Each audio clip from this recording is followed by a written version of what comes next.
On September 9th, 2020, Amber Ortega was arrested for refusing to leave a border wall construction site on Hia-Ced O'odham land, stolen and renamed as the Organ Pipe National Monument. The border wall construction site is being built on top of Quitobaquito Springs, which is a source of life and a sacred space of spiritual practice for the O'odham people.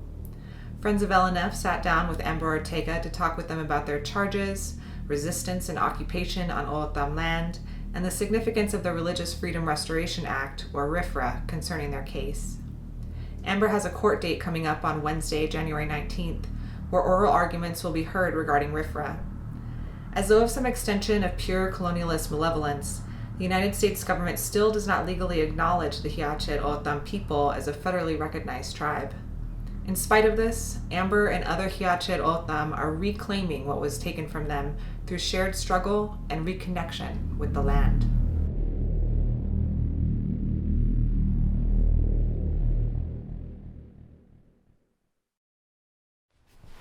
So, I understand that you have a trial coming up, and you've been through quite a few things leading up to this too. Is there any backstory you'd like to share?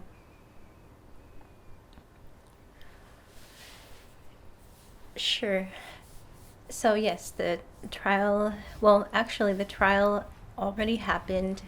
The court date coming up was set for the judge to hear oral arguments to discuss RFRA. So there was trial that was held, and what has followed since has been the change in representation. So my former lawyer was Paul Gaton, and he helped guide the court case along.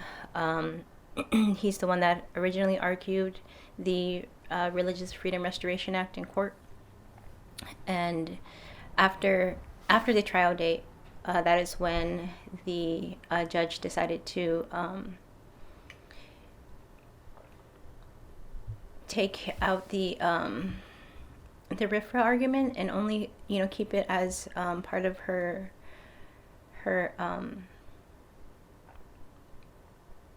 she was going to take it in part, the RFRA argument that was held.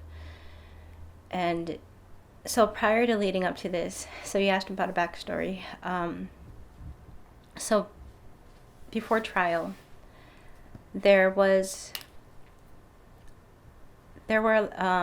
many people speaking out, before border wall construction began, and during border wall construction, there were tribal members, and there were, environmental groups that were also defending the land and the biodiversity of the area, the landscapes, the water, and so there's been an ongoing effort for a long time to not only protect the lands, but to even have access. So there's a history. There's a whole history that has not been heard. There's a story of the Hia-Ced O'odham that has not been told.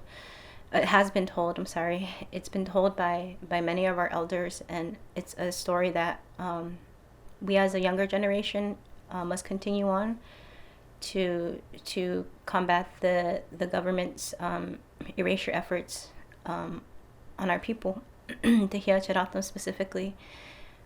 So like I said, I'm Tohono O'odham, and the Tohono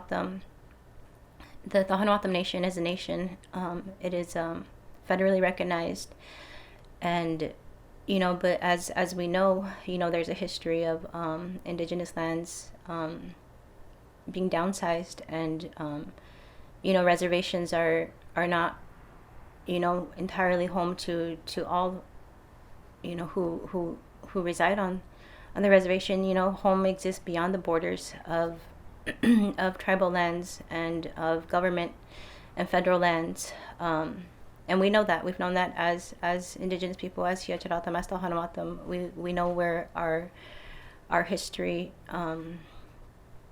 is. We know where we connect and how we connect, and it's it's innate in us. We're taught as children, our songs and our language, and we're told who made us, what it was, that we were here to do as O'odham. We're told that we are made with a purpose. We're made to be keepers of the land, and we have stories and we have characters, and we have a rich culture. And one thing that people may not understand is the O'odham nation included the Hia-Ced O'odham. There's a strong history of the Hia-Ced O'odham fighting for acknowledgement and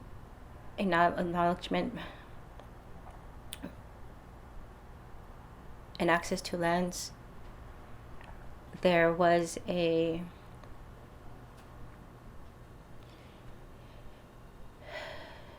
line that was drawn. There were many lines that were drawn dividing our lands. And one of the backstories is, the Hia-Ced O'odham lost their lands. The Organ Pipe National Monument, those are Hia-Ced O'odham lands, and it holds villages that were traditional villages. We lost access to those traditional villages. We lost access to sacred sites because of the Berry Goldwater bombing range. There's the mine in Aho. There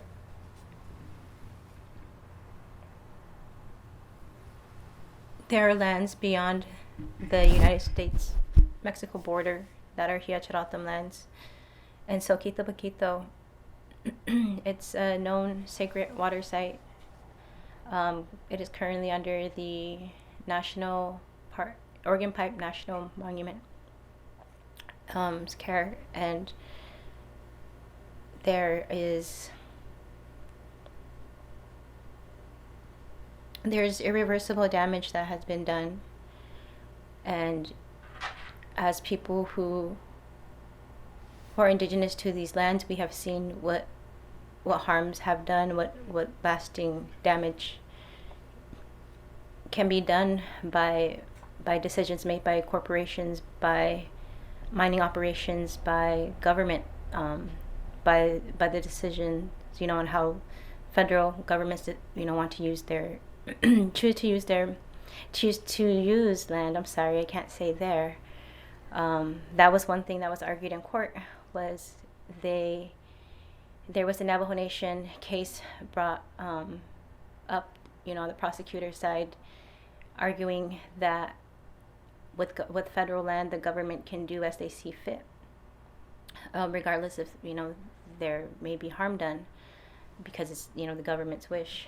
But with this, we knew that our voices, and the goal was to raise awareness with the issues that were coming our way. As a younger generation, there is a generation of us, Hia-Ced O'odham, O'odham, O'odham, O'odham. We're learning about our history. We're learning about the lands that we connect to, and the lands that have been taken, and even what's divided our people, politically, spiritually, physically, mentally. It's an ongoing effort of this new generation we have, to educate ourselves in order to maintain and to revitalize what's been taken. Our efforts are not always seen as aligned with the government's wishes, and some of us even joke about how it's boarding school. It feels like boarding school conditioning that we're really working against. Our generations, our relatives, our elders were conditioned to assimilate. There was a lot of fear, intentional fear placed, fear of stepping out, fear of speaking out.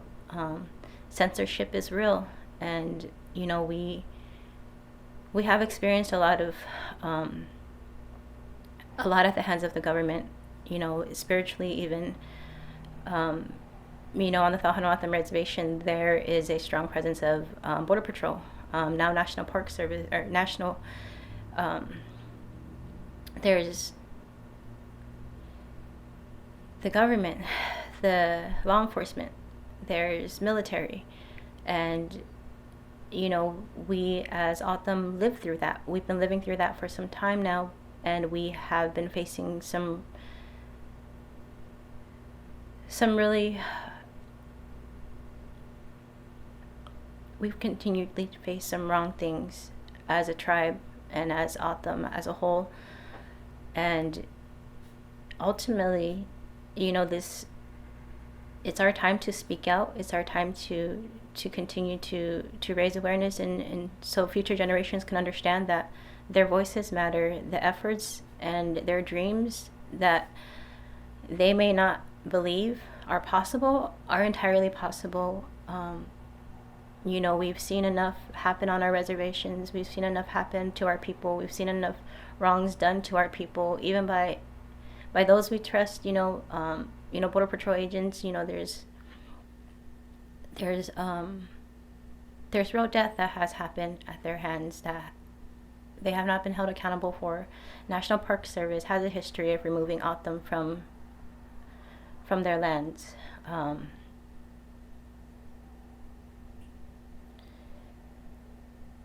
There's a history to this time. There's a history of our people being divided, and before going to trial, one thing that the public didn't see was the effort being made behind the scenes for people to unite in our voices, and it comes from the elders leading us to the future, getting through to us, speaking to us. This is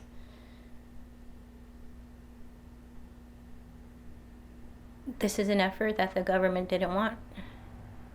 This is the trial. The trial happened. The prosecutor's office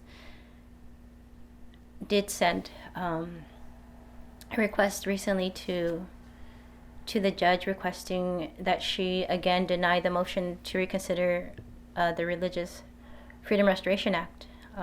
So like I said, there will be court January 19th at 11 a.m. at the Federal Court Building here in Tucson. And the government, the prosecutor side, they made it clear that they didn't want the argument to be made at all in court. They attempted to prevent the trial from proceeding. They attempted to silence the story, the truth. So the backstory is getting the truth out, the truth of what's been done to our people, the truth of what we experienced, the truth of what it is that we are battling to live, to survive, to have acknowledgement, to have freedom for not just and this isn't for any one person. This is for our future, the future of our lands, the future of our animals, the future of our water.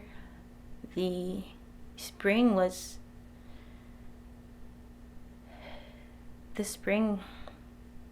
we knew was going to be affected. It's impossible to have done what they did, without having consequences. That's permanent damage. That's irreversible damage, irreversible division. That's severed life for animals. The spring itself is a known bird's nest. So many animals live and rely on that source of water for their existence. And the wall, what they plan on doing, it doesn't serve the land, it doesn't serve the people, it doesn't serve the animals, it doesn't serve the future. And the technology that they plan on, bulking it up with, that also causes problems. We already see shifts happening in migration. We already see extinction happening.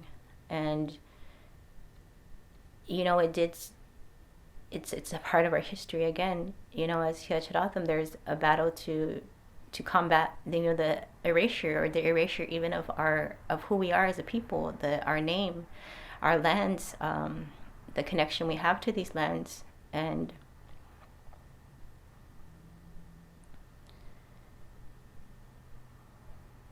it's been an ongoing thing. The Hia-Ced O'odham have been fighting for a long time for federal recognition. They fought for a long time. That's the backstory. Is there is a tribe, a band of O'odham, Hia-Ced O'odham, that are separate from the O'odham, that were excluded. That lands were known. There's a strong history that is known, it's documented. And so that's the backstory. Sorry. Thank you. Thank you.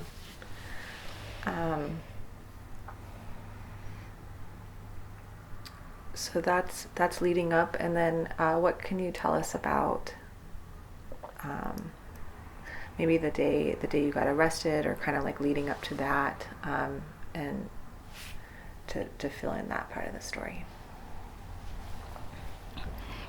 Sure. So there was construction clearly happening. It was messy, it was loud, it was consistent, it was difficult to watch.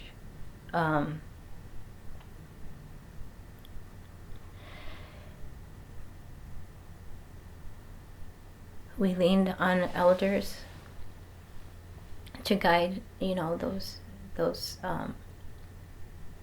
guide us through those times. It was emotional, it was frustrating, not knowing what it was we could do to really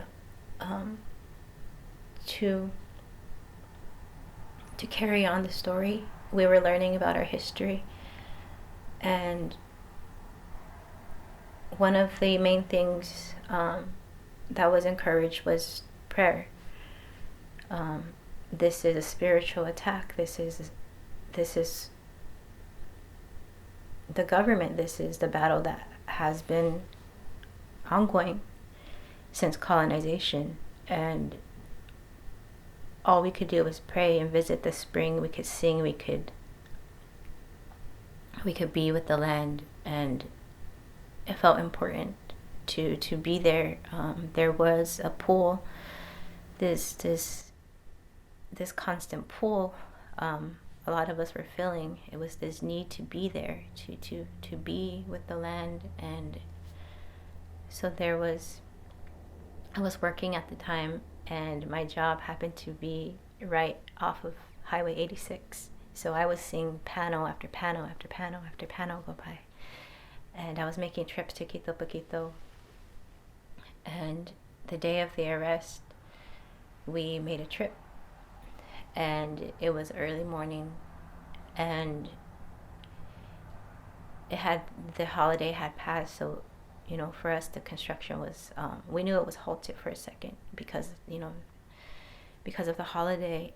And so we went to be there. It was much more pleasant without the noise, the vehicles, the constant surveillancing, it was constant.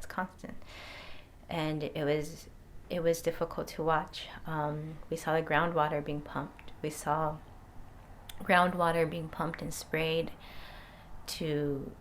for the construction vehicles to pass. It was the sickest thing to watch. Natural groundwater, rainwater, water that has been unharmed for since time immemorial, if you really want to go there, because that's how long the land had been untouched. And so that was, trauma exists, land trauma exists, and what we witnessed was traumatic to see, because there was an attempt by environmental groups and even the O'odham Nation to halt construction, to stop construction. There's the lawsuit,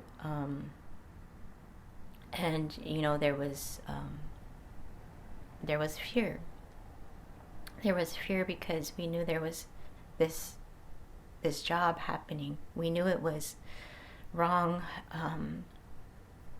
We knew our history was being desecrated in front of our eyes, and we, the way they built, they used this scattered method. So they scattered out their operations to build inward, and so we could see how far they were from the spring, and so it was, at the time the ruling had not been made, at the Ninth Circuit. So they ended up ruling that the wall was unlawful, and the funds that were diverted, this decision was decided that it was wrong. So at the time, that decision had not yet been made, but we wanted to be with the land, we wanted to be with the water. And the day we were arrested, we started off with going to there's special spots there, and without knowing that day, when we heard the construction vehicles approaching, and we heard the ding ding ding ding ding, it was like it was an alarm clock for both of us. And without hesitating, we both we ended up meeting right there, running to the site, to where they were headed. And that day, it was without hesitation. We knew we felt we needed to stop what they were doing, because that was our history. That was our history, and they had no idea what history they were messing with. There were no cultural monitors present. That was the fear, was losing more history, losing more of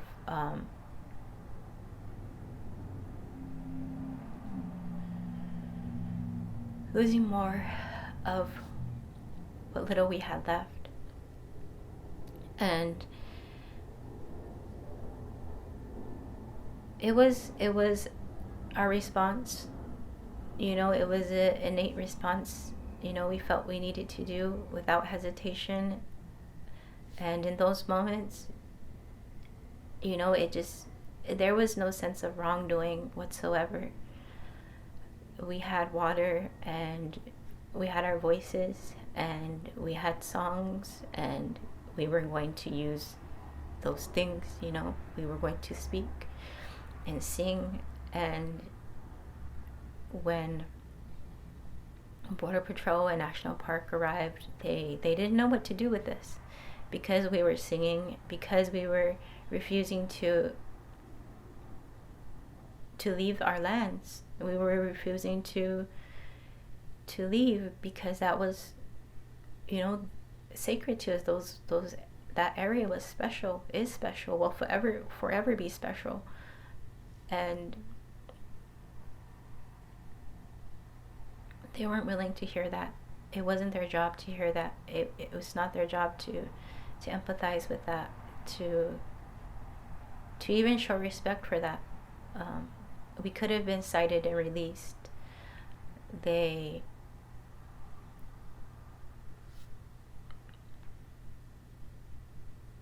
told us that they were taking us to Ajo. They told us. They didn't tell us they were taking us to Core Civic. They didn't have any charges for us. It took 2 days to receive charges. During COVID, we didn't know at that time that they were, what the consequences would be. We just knew we needed in that moment to at least attempt to do something. And while we were there, there were phone calls that were made, and I called someone to let them know where we were and what we were doing. And we alerted a lot of people. When camera crews arrived, there was a shift. We noticed that Border Patrol backed off.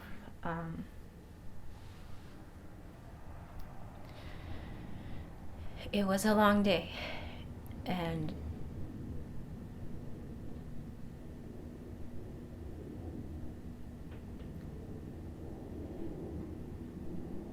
that day just wanted to be with the land. We wanted to stay put. The goal was to prevent something we believed was wrong, and now it's here. And fighting this, I knew I could be found guilty, and that was okay, and I say that because that wasn't the point. The point was not to necessarily win the case. It was to bring truth to light, even if found guilty, how the government responds to indigenous people, when protecting lands versus non-indigenous people who are not protecting, necessarily their religion or their lands or what they believe is sacred, or they are. But we know now, pushing forward with this case and fighting it, that the government does have a history of siding more on non-indigenous people, and honoring, European settlers' religions more than indigenous religions, spirituality to these lands. And so I could be found guilty. I was told that by one lawyer after being released from Core Civic. She told me, flat out,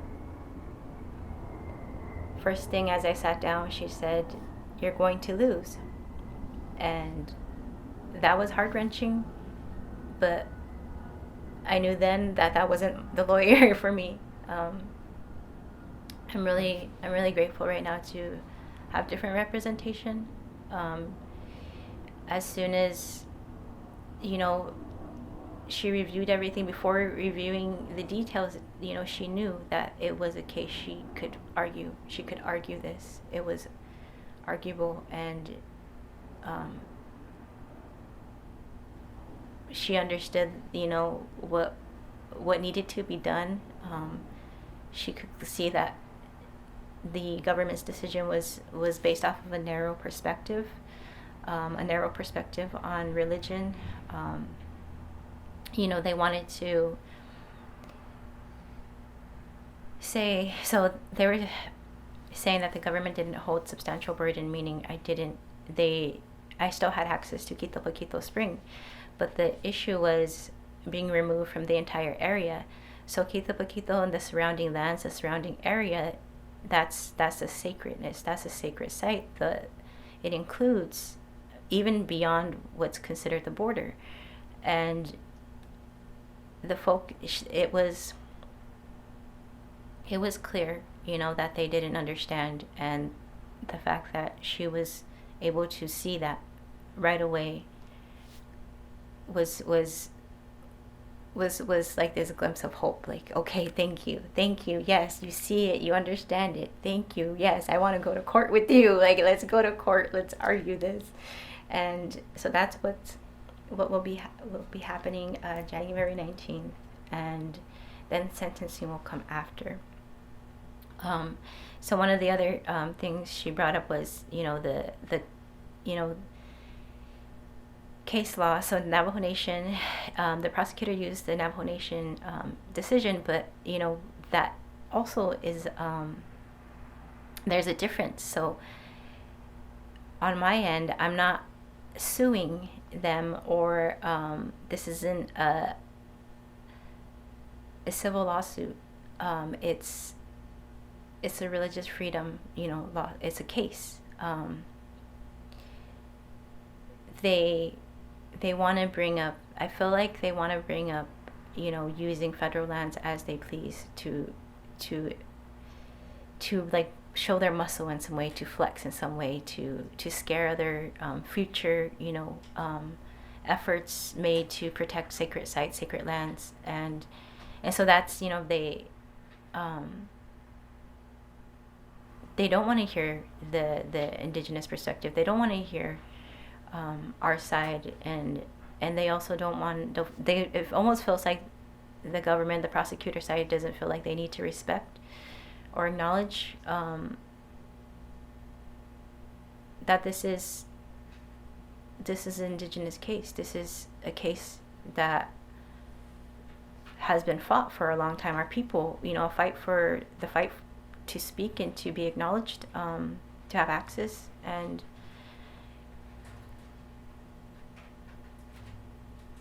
it's unknown right now what this could look like, but the fact that we're able to now have clear, detailed, and examples of what it looks like to fight the Religious Freedom Restoration Act, what it means, what it looks like to, on both ends,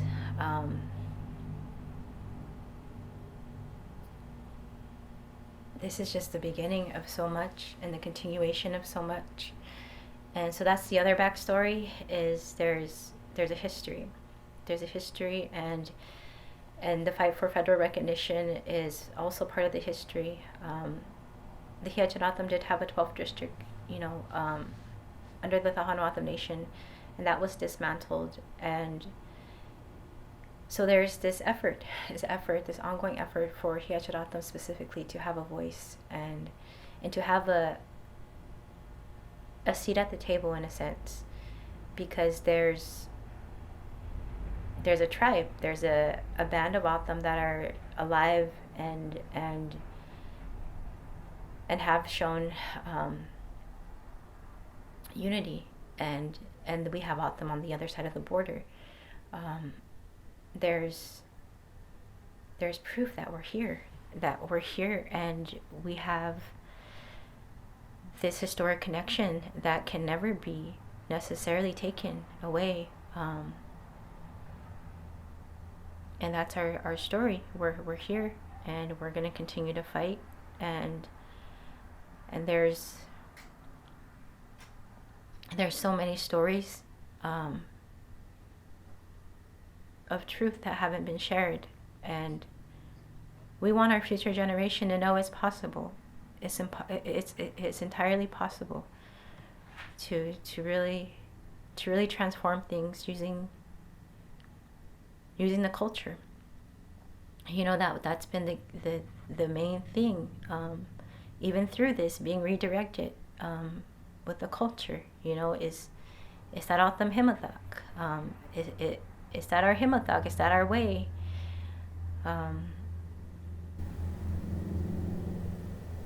It's been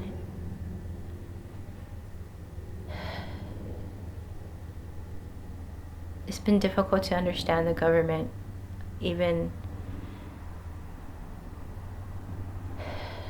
when they say they have your best interest. This is definitely going to be something I'll be working on understanding for the rest of my life. And like I said in the beginning of the interview, it's part of like an ongoing effort to also, educate ourselves, so we know. I'm glad you're not alone in that fight legally anymore. It must feel really good to have Amy Knight just come in and seem to understand a little bit more and believe in this.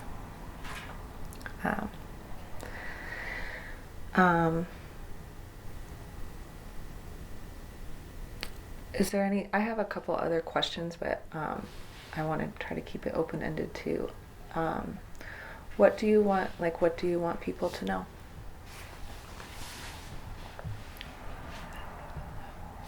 I'm gonna put my jacket on really quick so I can make some noise.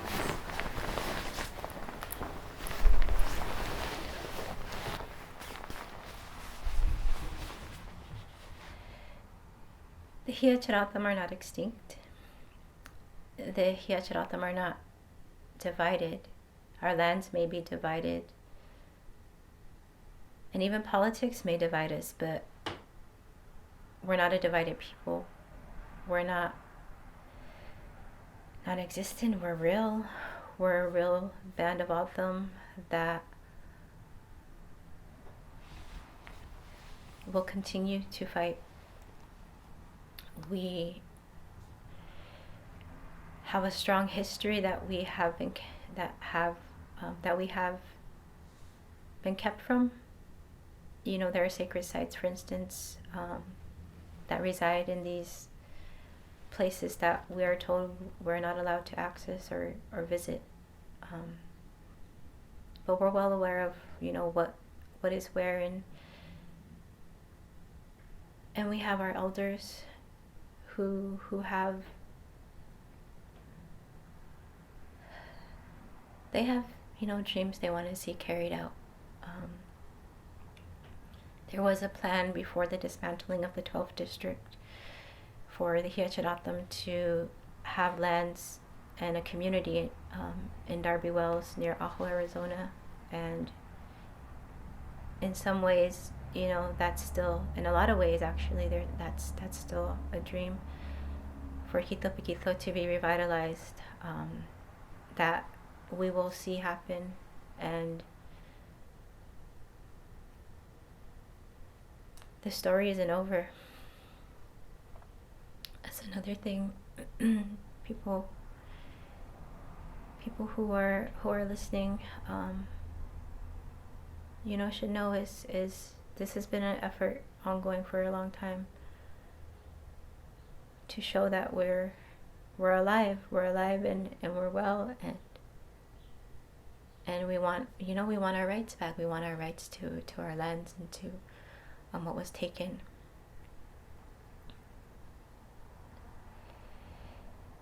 There's an effort to revitalize not just the lands, but, you know, our own people. And that's really all we can do because of what's been done, and we'll be doing this for some time. You know, it's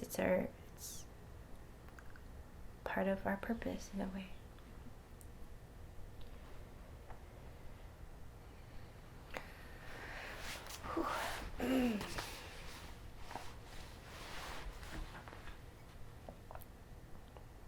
I wanted to ask, you know, it feels like for many reasons, with, you know, colonization, there's been a broken connection, I think, for a lot of people in this land, that live in these lands. There's a broken connection to the land. There's a broken connection to spirit. But you've expressed that that you and the Hia-Ced O'odham people have this strong connection, this sacred connection to the land, and I was wondering if you could talk a little bit about like what that feels like for you. So before construction, when you have this obnoxious noise and these people desecrating this sacred space, when you could go there before, like what did that feel like for you to be there? What does that mean to you? Oh, that's a good question. It means returning home. It felt like home. It felt and will always feel like home. My dad was, you know, my dad and his dad, there's a history. We all have this history. All of us as Hia-Ced O'odham, we have this history that connects to our you know, our parents, our grandparents. That water, that source of water, is what provided for our relatives, our Hajan, our, you know, all the animals. It's a known village. It was a known village, and as you know, as a descendant, and I know I'm not speaking for just myself, it felt like home. It feels like home, like we're home. And it was felt, and it's always felt, and that's what made it difficult, was the wall, that the fence, that barrier, that thing that exists there. It may seem like something small to people who are not connected or aware of what it means to us, but it changed. It changed the environment. There's work being done at this spring because of the construction that was done to repair. So the repairs, of course, have changed the spring. The construction changed the scenery. It may seem like something small to people who really have no connection to it, but it was felt, and that's the fear, is what else could be felt. If we feel it as humans, as O'odham that are connected to the water, to the land, then that the animals are feeling it, and the devices, the lights that these stadium lights, they interfere with migration. They attract bats. And those bats, they poop. And there's and then there's rust maintenance that this wall is requiring, and those are chemicals. We already saw enough chemicals go through the land because of construction and the repair work. So the repair work being done to the spring is transforming the spring, and we are watching that with our own eyes. We watch the land crack without being able to do anything physically for it. There's work, and it's changing the spring, and that we can't stop. The damage has been done, and we want there to be this. We want life to continue for these animals, for these plants. One of the things that people are also unaware of is the plants, the medicinal plants that have that are gone, that need to be revitalized, because there's been death in the entire area, to Hia-Ced O'odham lands, Darby Wells, the mining operation, what that mine did to the lands, and the tailings, the toxins, these things have been done to our lands. And it may sound outlandish, but it's not. We feel it as a people. We feel the effects of what was done. All the hashran that were taken, all the water that was taken, all the death that we have seen, all the death that we may see. We feel it, and that's something Mitagan. Those who are who are not O'odham may not understand, but it's real. We feel it, and we're all in the process of healing from it, gathering our strength from it. How do we move forward because of what's been done? It's similar to the pandemic. Pandemics exist in on lands, and we have to heal from what's been done. We have to heal from these traumas in order to move forward. Spiritual trauma exists, cultural trauma, land trauma, erasure efforts. It affects the whole, and to imagine that spring without water, to imagine that area without life, that was the fear, and we can't have that happen.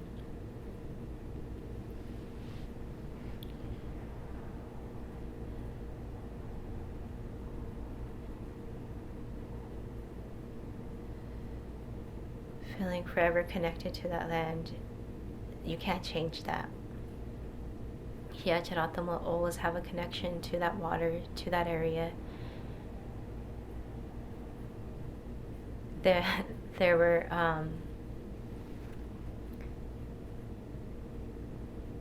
there was food that was grown out there before the National Park Service took over. There was a village there. There's still a cemetery there. The food that was grown was actually being grown right on the other side of what's now the border.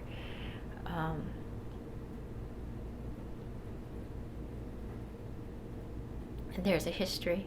There's a history that we will always feel, and in a way it comes alive, and it has come alive.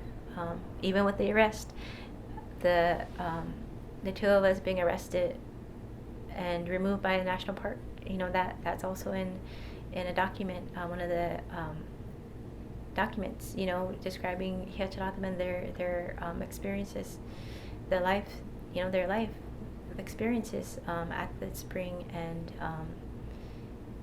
moving away from the spring, and even being taken to a Yuma prison, wrongfully accused. There was there were siblings that were wrongfully accused of killing their brother. He fell off a horse, and he was dragged, and they accused the siblings of killing him. So they removed them from Quitobaquito, took them to a Yuma prison, and they were there for 2 years.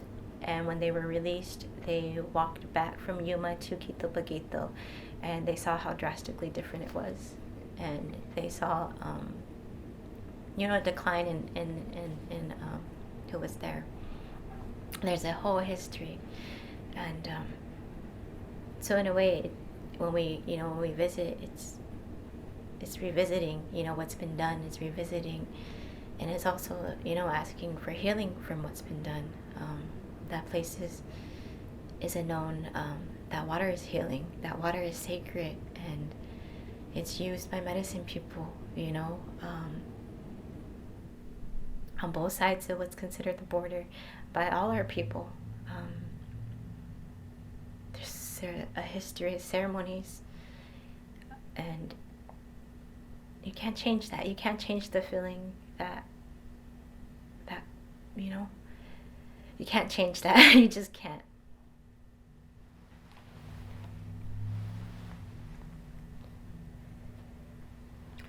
Yeah, I think it's so helpful for people to start to have that understanding. So many people go to church, go to this brick building to connect spiritually, right?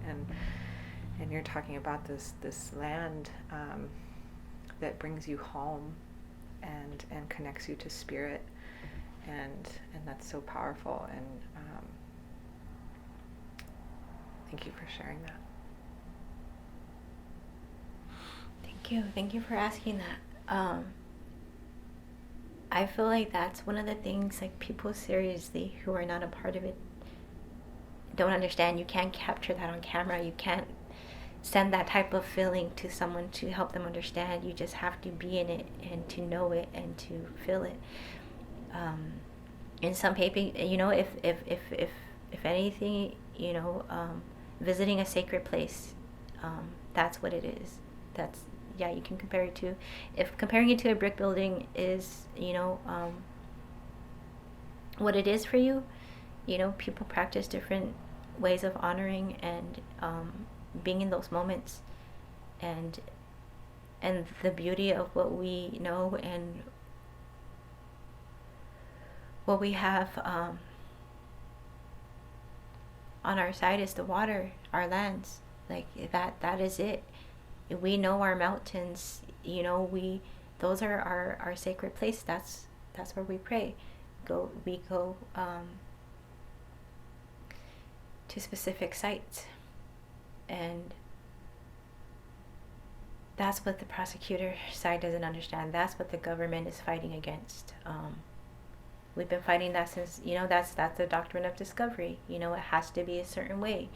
And that's technically in violation of Atam Himatak. Atam Himatak is our way of life. What is Atam Himatak?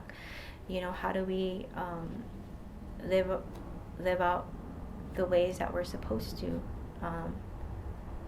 Keepers of the land, protectors of the land, acknowledging our beliefs, our plants, our animals, our songs, our traditions, the seasons, the planting seasons, harvesting seasons, ceremony. There are songs that are specific. We're battling to keep our traditions and cultures alive, and this case is part of that since the doctrine of discovery. And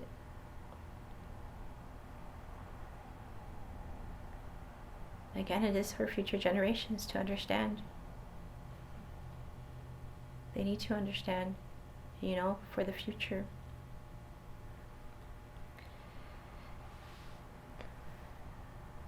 I, at the last court case, I stood in at the end,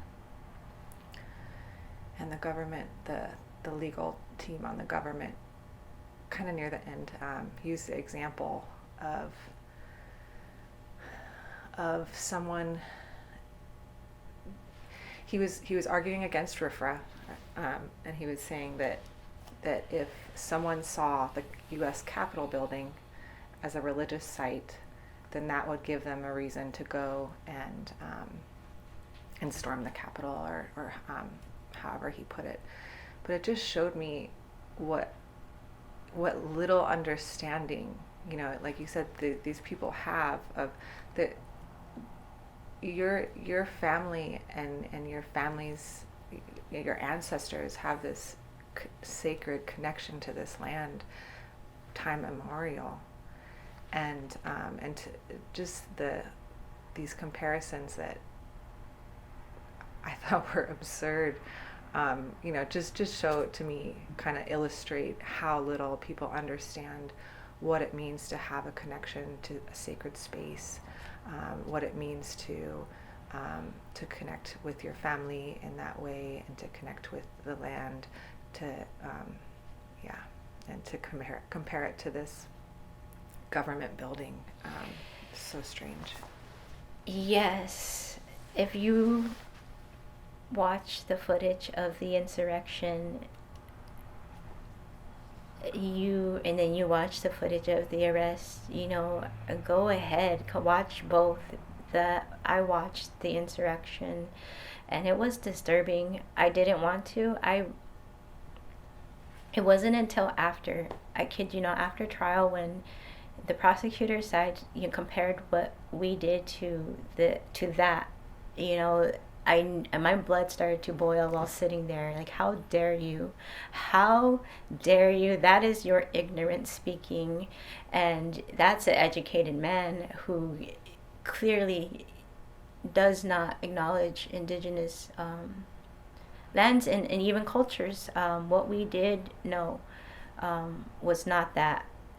That was our response to land trauma. That was our response to trauma that has been done by Border Patrol, by National Park Service. There's a history of us being oppressed as indigenous people, as O'odham, and as women, even as women, men don't even take into consideration how much we as women have endured and seriously watched as we hope for these men to make the right decision for our future generations. But that was a disgusting effort done, by the Trump administration that we watched. We watched how disgusting it was from the get-go. The rallying of him, the rallying around his lies, his deceitfulness, he's a coercive man. He's a financially wealthy man. What he did, that was a business deal. There's controversy behind his presidency. There's ongoing things that we know he did that are beyond the border, that are in politics, that I will not even speak of. There are people who still consider him president. What they did was sick and sinister, twisted. I'm not even Sure. um, I'm not even sure what the prosecutor, what his understanding of things is, but that was sick. The things that people said in the footage, live footage, people, the things that were coming out of their mouths. So people want to talk about what we said and what we did, but the things that came out of those people's mouths and what they did in what was that, mass like hypnosis, that's something creepy, that's something disturbing, that's something wrong. Those people should all be technically held accountable, but we don't even see that. They're making it feels like an attack on who we are, no matter what we do, how we do what we do, our people, our tribes. They're completely different situations. Mm-hmm.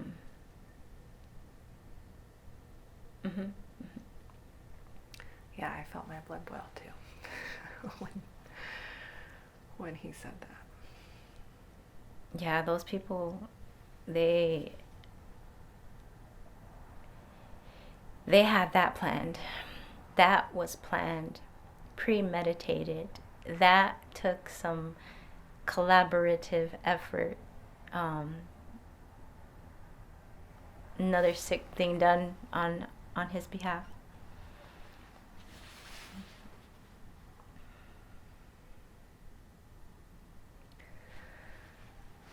I think something else that might be hard for people to understand, and you've talked a little bit about this, but I think what can be really powerful is kind of a picture of daily life, right? And some, like, maybe some specific examples of things that have happened to you or people in your community, like around what it looks like. You've talked about the increasing more and more militarization in that area, and how that, how that's related to the border wall and the surveillance that's happening there. But like, how does that change daily life for you? How does that create limits for you when you're trying to go to the store or trying to come into town, or how does that feel and what does that look like? Recently, that has changed. So the conditions for release made it possible to be, outside of the prison walls, but it also made it uncomfortable because you're well aware of the monitoring that is happening on a consistent basis, and they require it felt like being in prison in a sense. Like there's a feeling to it, to where you have to report your whereabouts and address. They questioned, when I stayed away from home to visit home. So home is home, where I grew up, and then there's home, so and then there's home where I go, so there's having to explain home. We went to home because my pretrial service officer asked, why can't you stay at home? Why do you have to have more than one home? And it's like, I don't necessarily have more than one home. It's like I have the home where I grew up, and then I live here and I like to visit and I work over there, and it's the colonized perspective of things. Things need to be a specific way, the assimilated way. Where do you clock in? What is your job title? Where and how long do you work? What is your schedule like? What and why are you, and if you're not home every day, why are you not home every day? And so there was just this really uncomfortable thing that was happening while I was in the city. And traveling, there were places and times where I felt followed, and there was nothing I could do about it. I brought it up, and that was, I was told, that each officer has their designated area, and that's how they can tell if you're not home, because they check their areas. And so I have been released from pretrial services, and how that came about, I still, I'm super grateful for. My lawyer was even surprised, but they made it uncomfortable. Receiving a violation, so you're allowed to receive 3 violations, and I was violated for not returning a phone call right away. I was violated for I was participating in a spiritual run, and I crossed the border and crossed back, and so I was given a violation for that. And there was the muscle of them, present. They made it uncomfortable. They did their job, and pushing it forward, though, pushing past what efforts they were, using to really suppress, like, movement, freedom, like, pushing past it, that took some time. It was difficult mentally. I missed my job. I missed my freedom. I wanted to travel. I had to make requests to travel. I was denied traveling outside of the state. There was the consistent effort that they made.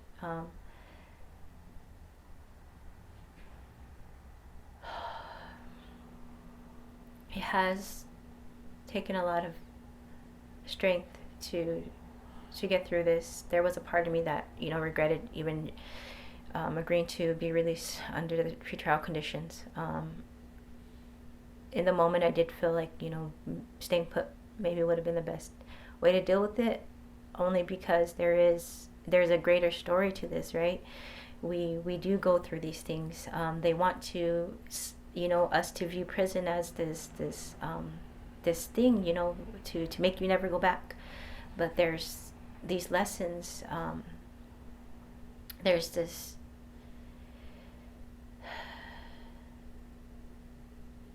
an effort to understand these things.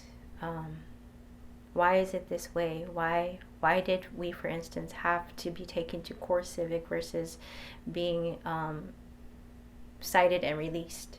Why is it that it took so long for this case to be taken to trial?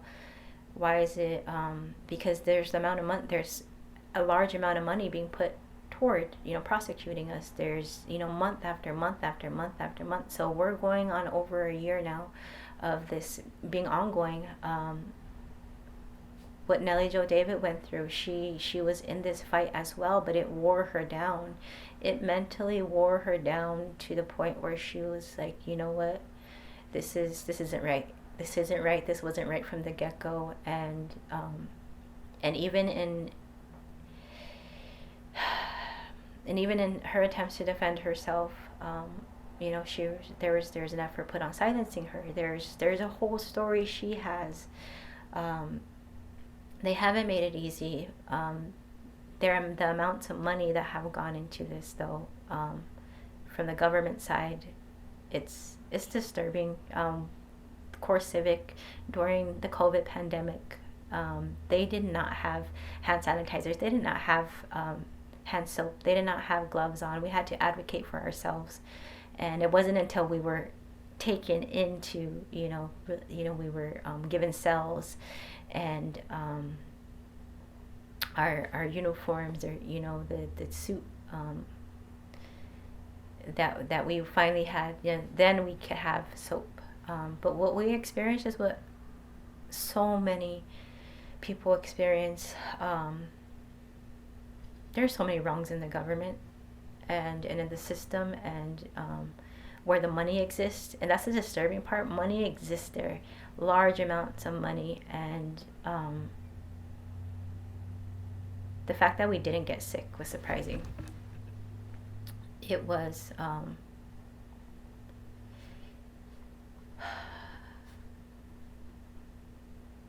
it was real. We really went in there, and I could really go back, and that would be okay. That I wouldn't be surprised by it. Like, I really do feel like that is the government. Find her guilty, send her in, let her pay her consequences so she can know, and so people will know. There's consequences. And it's like, it feels like this muscle, this like flex, like, come on, like, show them we're in charge, show them we have, the supreme power, we have the say, not them, not these indigenous people, not these people connected to their lands, their sacred sites, defending, their cultures, not them. No, we as the United States government are in supreme power, and we will show them. We will, use whatever money needs to be spent to prosecute this terrorist, this heathen, this savage, this dissonant. How dare they go against the United States government to defend their people, their culture. We can't have that. That's what it feels like. It's like this strong attempt to say no, you're not. No, we have power. We are going to do what we want to your land, to your people, to your cultures, to you.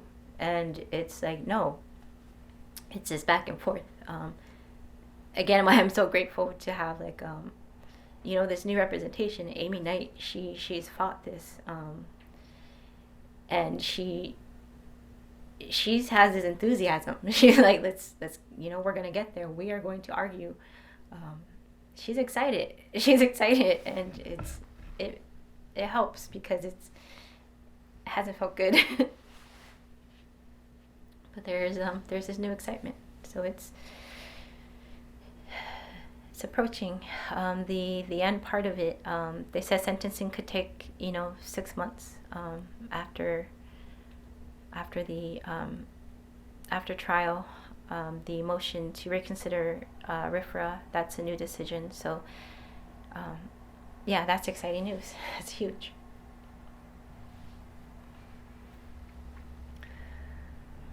I think what you said about the government having this money, this large pool of money that exists, and them using it as a tool to oppress people and scare people, as opposed to using it to help people and support people. And we think that the government is here for us, by and for us, but really what you're experiencing is so much different than that.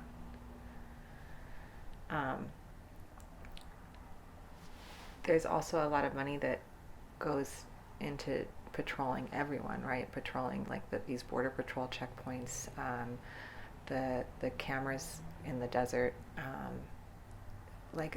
just the watching, and I can't imagine, feeling like you said, you felt like you were being followed. Is that a feeling even before these trials, even before the trial started? Was there a feeling of that, of being confined, of being watched, of having to watch your step in your movements on your own land, or maybe coming back and forth from there in Tucson because of so much military and border patrol and just general government presence? Yes, that has been the case for a while now. So I grew up close to the border. So since that's where I grew up, there was constant monitoring that would take place, and we've known border patrol to stop even school buses. So I experienced that growing up.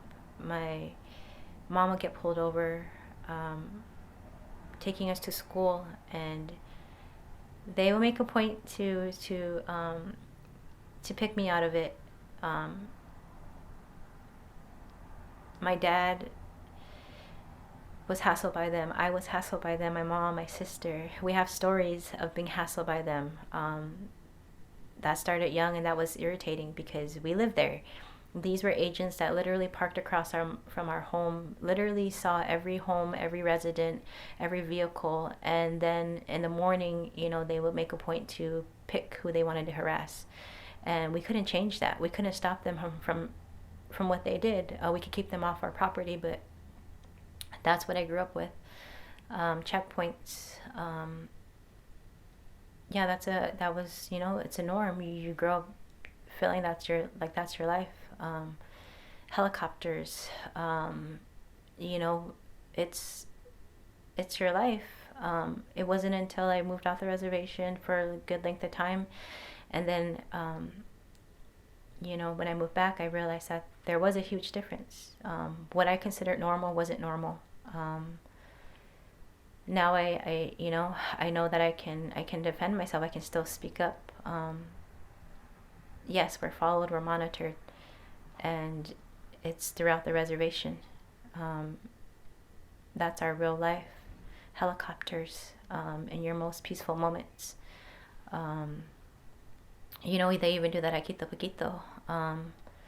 We're not allowed really too much privacy. Everything is monitored, and but there's still issues. There are issues that people have because there's all this surveillancing happening, yet we're still having issues.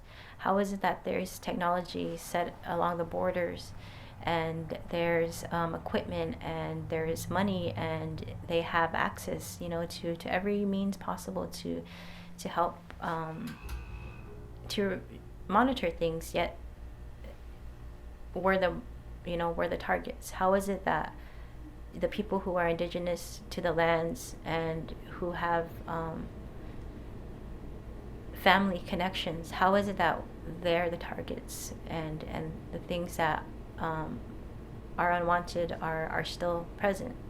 There are still things that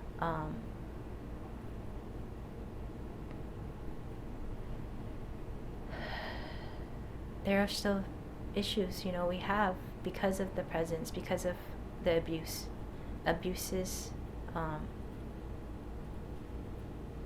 Abuses take time to heal.